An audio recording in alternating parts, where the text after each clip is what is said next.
What's up, webheads? It's Friendly Red Black Spider here, and welcome back to Willie Press the Button. So, a quick status update on Honkai Star Rail. I finished the Trial of Equilibrium sooner than I expected, so now it's all just a matter of time of getting to Trailblaze level 24 so I can complete the main story mission, and that's going to take a little bit of time. So, I figured I'd go ahead and do another episode of Willie Press the Button.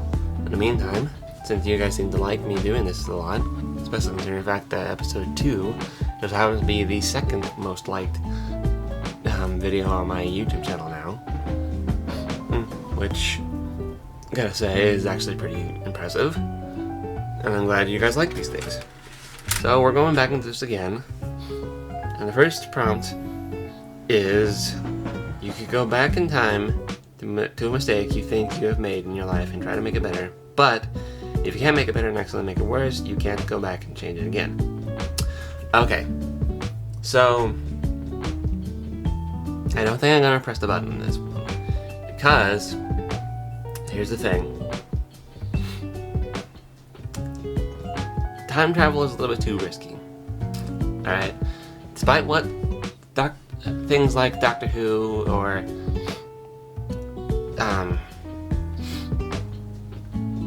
Back to the Future or any of those other shows with time travel will tell you, time travel is not as easy as one would think. Just the very presence of you being there could very well change, help change the course of history if you're not careful. And it's just not worth it to go back in time and just fix one mistake that I think I've made, no matter how big or small, in the past. It's just not worth the risk, so no, I'm not pushing the button. Yeah, and 44% of people actually agree with me on this one. 56% of people somehow decided it would be a good idea to press the button, which I honestly don't know why, but, here we are. Alright, you gain the ability to read minds, but you have no inner monologue. Everything you think, you say out loud. I mean, I kind of talk to myself aloud anyways, so it's not gonna be that big a deal. I mean, especially if I say it aloud quietly. Nobody needs to be in the same vicinity as I am if I say things like that, if I say everything that I think aloud. So, and again, I kind of already do that anyways, so I don't see a problem here. So yeah, I'm gonna go ahead and press the button.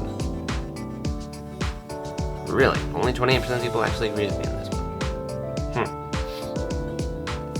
Interesting. Alright. You look like a supermodel for the rest of your life, but you can never eat chocolate, chips, candy, or pizza again. No, not pressing the button.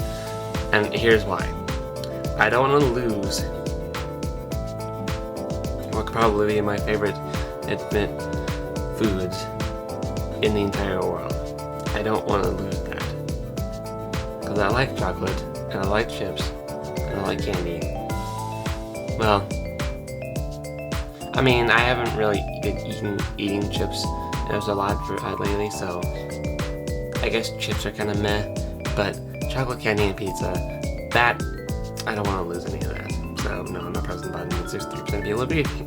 You are a video game tester for any future developing games, but you can't tell anyone what you do or anything about the new games.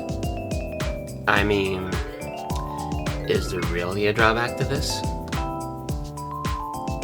Yeah, 80% of people agree with me on this one. Oh, this one's actually a good comment down here. And this is a big brain comment down here. Can't tell, can write. That's a big brain comment right there. Though technically, if you can't tell anyone what you do, wouldn't it be the same for writing? Because that kind of qualifies. I don't know. But yeah, no, I don't see an issue with this one. I mean, yes, it would kind of suck that I don't get to tell, my friends what it is I do. But at the same time, it wouldn't matter too much, but it means I don't have to tell them about the new games, because spoilers anyways. So that's a fair trade-off. Your favorite band gets back together, but they never tour near you. If they don't tour near me, I won't be too disappointed. It would be nice to meet my favorite band in person, but it's not that big a deal. So yeah, I'll go ahead and press the button. If 59% of people agree with me on that one, I'm totally okay with that. I'm totally okay with that. And once again, it would be nice to meet my favorite band because I do have a few, I think. But at the same time, like even if they don't tour near me, I won't be too sad about it. Just the fact that they're back together at all is enough for me. Be able to speak any language fluently, but you can never go to the land the language originated from. Is that really a drawback though? Because, I mean, if I can speak any language fluently, then why would I need to leave America to begin with? Because there are some people that don't speak different languages that are currently living in America, so is this really a drawback? Huh. Only 47% of people actually agree with me on this one. I mean, sure, it would be nice to visit some of those countries, but it's just like, even if I don't get to go to those lands where that language originated from, I won't be upset, because most of the people that speak those languages are in America anyways. Yeah, the fastest internet connection in the world.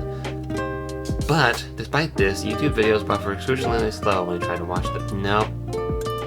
Not pushing the button on that one either. Although I do like this comment down here. Download the YouTube video. Yeah, you could do that, but you need to actually have YouTube Premium for that, and I don't have YouTube Premium. Nor can I afford YouTube Premium at the moment. It's just not something that I can do right now. Again, having the fastest internet connection in the world wouldn't be bad if it wasn't for that. But that part right there is a bit annoying because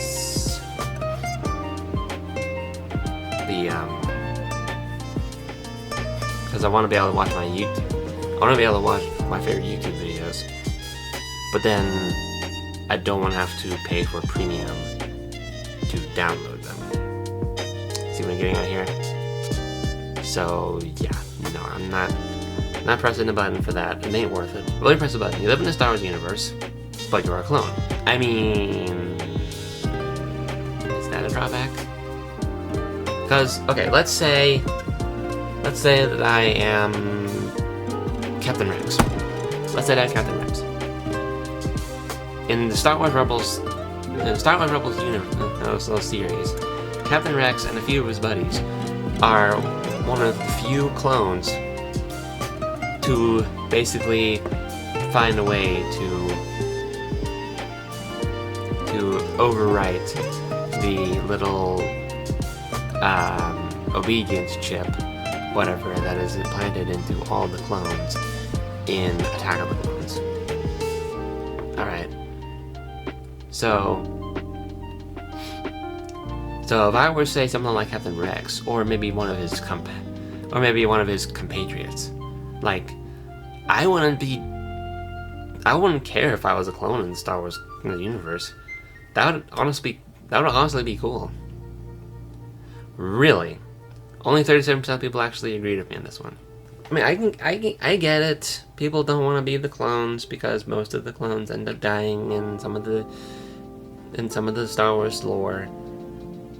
But at the same time, it's just like, does it really matter? Or in the end, knowing that you died for a good cause? I mean, sure, if you're like one of those clones that don't have the memory chip overridden, and you end up being the ones to kill the Jedi towards the end of Revenge of the Sith, then, okay, fine. I can see where that would be a bit of a drawback.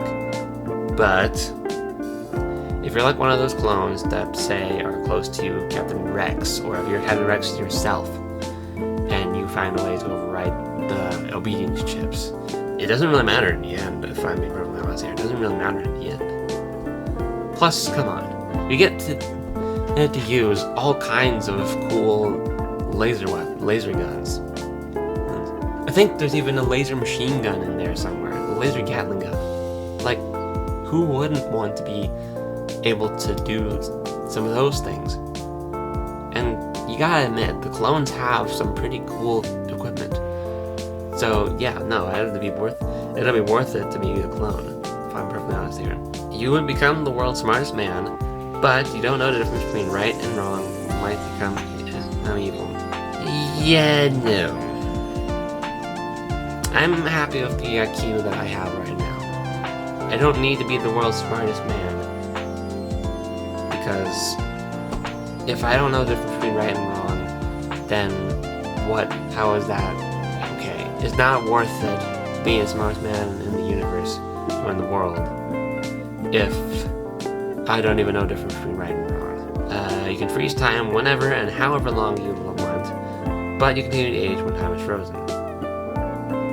I mean, if I age at my normal rate, it's not gonna be that much of an issue if I can freeze time whenever and however long I want. So, honestly, yeah, 79% of people actually agree with me in this one. I don't really care one way or another if I age even when time is frozen. Because, again, if I age at my normal rate, then really any drawback? I don't see the downside here. Plus, if I only use it every so often when I actually need it won't be too big an issue. Your showers will always be the perfect temperature, but you have to take an ice bath once a month. I mean, that's a fair trade-off. Honestly, that's a fair trade-off.